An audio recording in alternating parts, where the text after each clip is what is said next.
Welcome back to the Datarekha audio guide. I am Diya. And I'm Arjun. Today, what happens when the cache that makes language models fast gets too big to fit on the GPU? And the surprisingly elegant answer that lets you serve far more people than your Varam should allow. So we're picking up right where the KV cache left off. That cache lives in GPU memory. It's huge, and at some point you simply run out of room. Then, what? Do you start dropping people's conversations? That's the fear. And the answer is no. You tear it. But first, I have to fix one mental model, because it changes everything. People imagine the KV cache as stored data you occasionally look up. It is not. During generation, the model rereads the entire cache to produce every single token.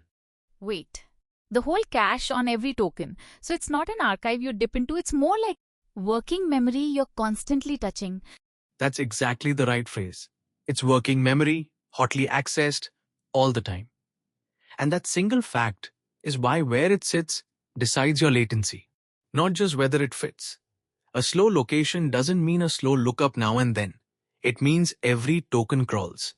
Okay, that reframes it. So how bad is the pressure really? Give me a number. Concrete case. A 7 billion parameter model on vLLM might carve out around 5,500 cache blocks of 16 tokens each. Room for roughly 90,000 tokens of cached conversation. Sounds like plenty for one user on a modest GPU. But put many users on it, or one user with a very long document, and that budget evaporates. So when Varam fills, instead of evicting, you move the least active stuff somewhere bigger and slower. How many somewheres are there? 4 tiers, and each one trades bandwidth for capacity. Top tier is GPU Varam. Blisteringly fast, around 3 terabits a second, but only tens of gigabytes.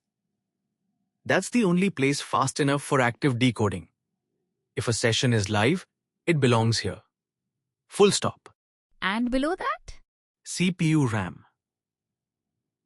Much bigger, but it talks to the GPU over PCIe at maybe 50 gigabytes a second. So call it 60 times slower. It's perfect for a session that's gone idle. The user stop typing, park their cache in RAM, and promote it straight back to Varam the moment they send the next message. So idle conversations get demoted down the ladder and woken back up on demand. What are the bottom two rungs? Local SSD. Around 5 gigabytes a second, enormous capacity for the long idle sessions. Slow enough that you'd never, ever decode straight from it. And the bottom, networked storage, about 1 gigabyte a second. That one is not for inference at all. It's for durable things. Logs, checkpoints, recovering a session after the server restarts. Let me make sure I've got the trap. The bottom tier looks like just more memory, but if you tried to generate tokens from it, the model would stall waiting on every read. That's the gotcha exactly. And it's the one rule to never break. Never decode live from network storage. Its bandwidth is so far below what per token cache reads demand that generation would grind to a halt. Durable storage and live decode are completely different jobs that happen to both involve bytes. So the whole policy is basically active in Varam, idle push down, cold stuff at the bottom, and never run the live model off the slow rungs. You just stated the entire rule of thumb. And the reason offloading is worth it. When a parked session wakes up, you pay a quick copy back into Varam, and that's almost always cheaper than the alternative. Which is the alternative? Just throwing the cache away and rebuilding it? Right. That's called recompute. You drop the cache, and when the session returns, you rerun the prefill. Reprocess the whole prompt to rebuild the keys and values.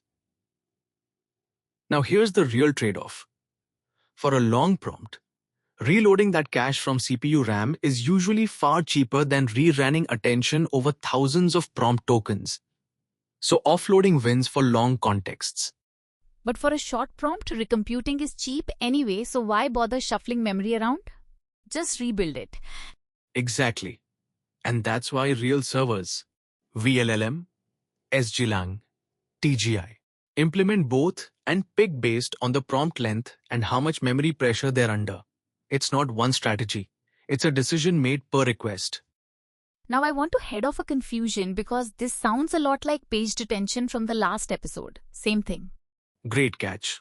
And no, they're solving different problems. And the cleanest way to see it, page detention solves running low within a tier. It packs the cache into non-contiguous blocks, so VRM doesn't waste space on fragmentation. Offloading solves running out of a tier entirely, moving cache across VRM, RAM, and SSD. Modern servers do both at once. Paged blocks inside each tier, tiered placement across them. So the one sentence? The KV cache is working memory reread for every token. So its tier sets your speed. Keep active sessions in VRM. Spill idle ones down the hierarchy. And you trade a little reload time for a lot more users and a lot more context. Tier the memory, never decode from the basement. That's the Datarekha audio guide. Catch you in the next one.